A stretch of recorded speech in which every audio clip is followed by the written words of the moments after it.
पाली साहित्य के अंदर एक कमाल का शब्द आता है बार बार, पैया। आपने सुना होगा और देखा भी होगा, जो गांव की पुरानी महिलाएं हैं, जो बूढ़ी औरतें हैं, कोई अगर नवयौवना शादी करके आती है या उनकी छोटे रिश्ते में कोई आती है या कम एज में कोई महिला आती है, तो वो आते ही कहती हैं, माँ तेरे पैया पड़ूं, और वो उनके पैरों को टच करते हैं, फीट को रगड़ते हैं कई बार, और वो उनसे एक आशीर्वाद जैसी मुद्रा में लेते हैं। उसको पैया पड़ना बोलते हैं। पैया पड़ने का जो शब्द है, पैया, ये पाली का शब्द है। इसको पैर से जोड़ दिया गया है। ये पैर से जोड़ना गलत है। बेसिकली पैर को पाद बोलते हैं पाली के अंदर, और पद या पाद ही पूरी दुनिया में जहाँ भी हिंदी भाषा है या संस्कृत भाषा है उसमें बोला जाता है, और पाली के अंदर भी। पैया शब्द जो है वो पाली का है। इसका हिंदी में अगर हम नाम लेंगे तो ये प्रज्ञा है, यानी पैया और प्रज्ञा एक शब्द है। और प्रज्ञा और पैया को अगर हम और ज्यादा सरल शब्दों में समझें तो ये समझ है, अंडरस्टैंडिंग है, या जो आपका बुद्धि काम करती है एक तरह से, जिसको हम कहते हैं अक्ल है, ये उसको बोलते हैं। पैया में यानी प्रज्ञा में और ज्ञान में और पैया में, प्रज्ञा में अंतर होता है। ज्ञान और ज्ञान जो होता है वो चीज होती है जो आप प्राप्त करते हैं कहीं बाहर से जानकारी से। पैया शब्द का अर्थ यहाँ थोड़ा सा अलग है। 3 तरह की प्रज्ञा होती है। 3 तरह की प्रज्ञा आपको बीच बीच में आती रहेगी। एक आती है सुत प्रज्ञा या श्रुत प्रज्ञा, यानी श्रुत पैया या सोत पैया या सुत पैया। इसको श्रुत ज्ञान भी बोलते हैं, श्रुत नॉलेज भी बोलते हैं, श्रुत बुद्धि भी बोलते हैं। इसके अंदर जितने भी सोर्सेस हैं, यानी जितने भी सोर्स आपने अब तक आपके पास आए हैं, वो सारे सोर्सों से जो आपको समझ आती है, जो जानकारी मिलती है, जो ज्ञान मिलता है, जो समझ पैदा होती है, उससे बोलते हैं। जैसे टेलीविजन है, किताब है, या कोई मंचन है, ऑडियो है, वीडियो है, व्हाट्सएप है, टीवी है, या फेसबुक है, मेल है, बुक्स हैं, दंत कथाएं हैं जो दादी ने या अम्मा ने सुनाई हैं हमें, जातक कथाएं हैं जो भगवान बुद्ध हैं या उनके सुनाने वाले जो भाड़क होते थे उस समय वो सुनाते थे, वो हैं, या किस्से कहानी हैं, या बुजुर्गों का छोटी छोटी जो बातें अनुभव है वो सारी श्रुत पैया में आती हैं। श्रुत ज्ञान और श्रुत पैया जो होता है वो दूसरे का होता है। दूसरे का मतलब है कि किताब में जिसने बात लिखी है वो क्या लिखता है वो जानता है, क्यों लिखता है वो जानता है उद्देश्य का।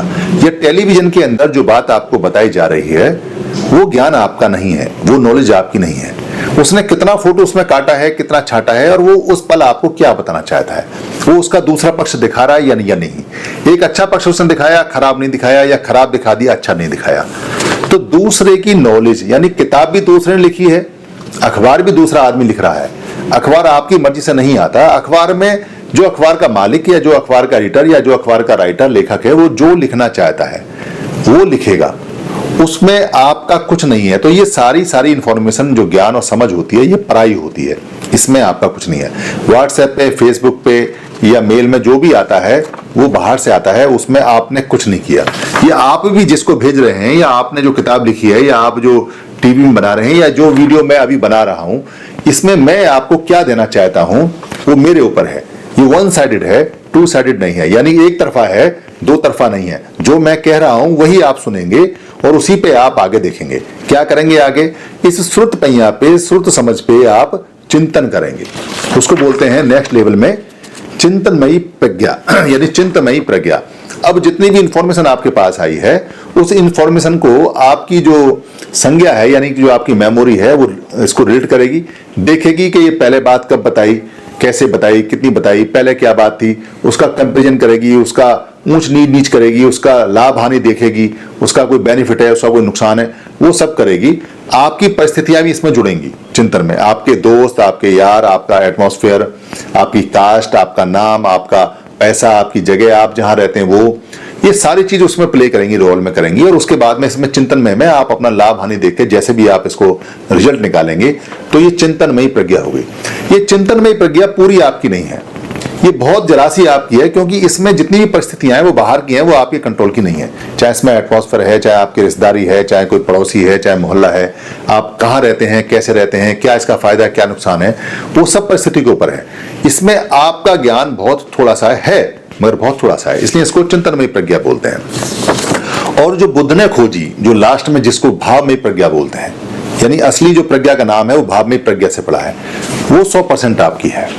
वो भावमयी जो प्रज्ञा है वो क्या है? भावमयी प्रज्ञा का मतलब होता है कि आपके शरीर पे कैसा भाव आ रहा है, उस इंफॉर्मेशन से, उस जानकारी से।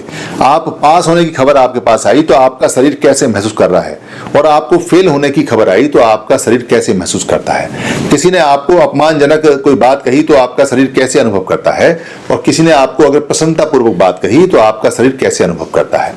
आपके ऑफिस के अंदर इंसल्ट कर दी तो आपको कैसा लगा। कोई आदमी आपको हैरेस करता है, आपको छोटा करता है, दबाता है, तो उस समय आपको कैसा महसूस करता है। आप जब किसी को दबाते हैं, छोटा करते हैं या गुलाम बनाते हैं तो आपको कैसा लगता है। ये शरीर पे होने वाली एक एक वेदना और एक एक संवेदना जो आपको बताती है, जिसमें आपको गुस्सा आ जाता है या आपको खुशी महसूस होती है, कभी आप नाचने लगते हैं, कभी आप गाने लगते हैं, कभी आप झूमने लगते हैं, कभी आप मायूस हो जाते हैं, कभी बैठ जाते हैं, कभी क्रोध में आते हैं, कभी निराश हो जाते हैं, कभी उतावले हो जाते हैं, कभी ऊतपने में आ जाते हैं, कभी बहुत ज्यादा सज्जन हो जाते हैं। ये सारी जो रिएक्शन और एक्शन जो बॉडी के अंदर आते हैं, इसको भावमयी प्रज्ञा बोलते हैं। इस भावमयी प्रज्ञा के लिए चिंतामयी प्रज्ञा और सुतमयी प्रज्ञा की आवश्यकता नहीं है। इसके लिए कोई किताब पढ़ने के लिए या कोई शब्द भंडार, शब्द ज्ञान होने की कोई जरूरत नहीं है। ये भावमयी प्रज्ञा को जानवर भी बहुत आसानी से समझ लेते हैं। एक जानवर जो उसको आप प्यार से हाथ फेरेंगे, आपने कोई भाषा नहीं बोली उससे, मगर उसकी जो वेदना संवेदना है वो बता देती है कि आपका जो हाथ का टच है वो उसके लिए लाभदायक है या उसके लिए नुकसानदायक है। आपकी आवाज की वॉइस बता देगी कि उसके लिए अच्छा या खराब है। ये सारा बुद्ध ने खोजा, ये सारा बुद्ध ने बताया। हम तीनों प्रज्ञाओं का बीच में कहानियों में जिक्र करते रहेंगे, इसलिए ये आपको बताया गया है। धन्यवाद।